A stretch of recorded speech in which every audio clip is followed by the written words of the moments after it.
Chào các bạn, là mình đây. Các bạn đã bao giờ nghe đến truyền thuyết về nguồn gốc của người Việt Nam, hay còn gọi là truyền thuyết con rồng cháu tiên? Các bạn đã bao giờ nghe chưa? Nếu chưa thì hôm nay cùng nghe với mình nhé. Ngày xưa có một vị vua tên là Lạc Long Quân. Lạc Long Quân là một thần rồng ở biển. Lạc Long Quân giúp người dân tiêu diệt yêu quái.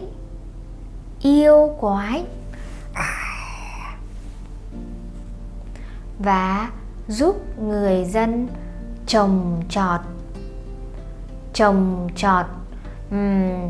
Ví dụ trồng lúa để có gạo, để có cơm.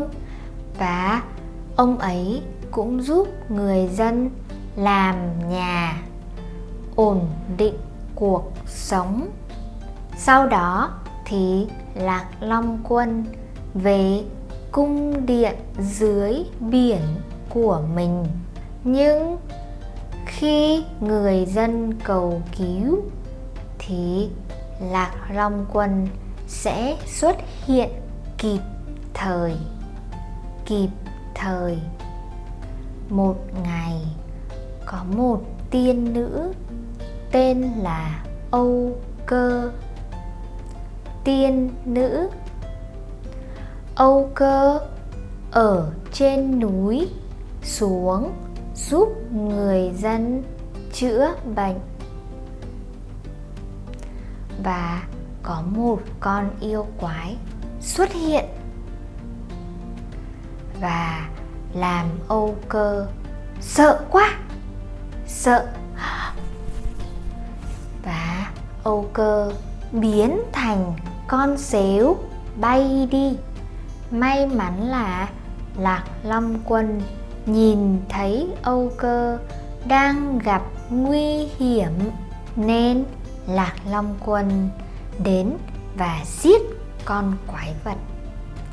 Rồi Lạc Long Quân và Âu Cơ nảy sinh tình cảm và kết hôn. Sau đó một thời gian, Âu Cơ sinh ra một cái bọc.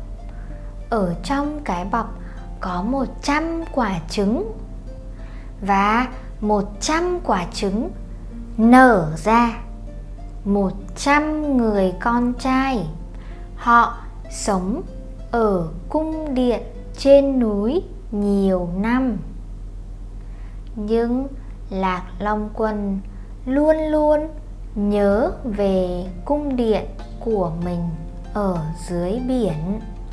Một hôm, Lạc Long Quân nói với Âu Cơ rằng Lạc Long Quân là loài rồng, Âu Cơ là loài tiên, nên không thể sống cùng nhau lâu được. Vì thế, họ quyết định chia con.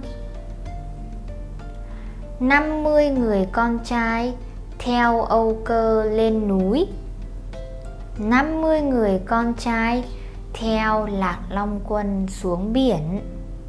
Người con trưởng theo Âu Cơ lên núi và được chọn làm vua, hiệu là Hùng Vương, hay còn gọi là vua Hùng. Vua Hùng là người đã lập ra nhà nước Văn Lang. Nhà nước Văn Lang là nhà nước đầu tiên của Việt Nam trong lịch sử. Từ truyền thuyết này, người Việt Nam thường gọi mình là con rồng cháu tiên. Con rồng vì Lạc Long Quân là rồng. Tiên vì Âu Cơ là tiên. Nhưng có một sự thật rằng ở hầu hết các thành phố Việt Nam, đường Lạc Long Quân và đường Âu Cơ thường nối liền nhau hoặc giao nhau. Cảm ơn các bạn đã nghe câu chuyện ngày hôm nay. Mình hy vọng các bạn thích nó. Thank you guys for watching this video. If you like to listen more Vietnamese fairy tale or my story, please like and subscribe. Also, if you would like to support me financially, you can check out my Patreon link in the description. In Patreon, you can download some separate audio file, transcript, vocabulary exercise, and flashcard, and many other benefits. I also create a Discord server where everyone can communicate and help each other learn Vietnamese. Please check the link in the description if you would like to join. Thank you again and see you soon. Bye!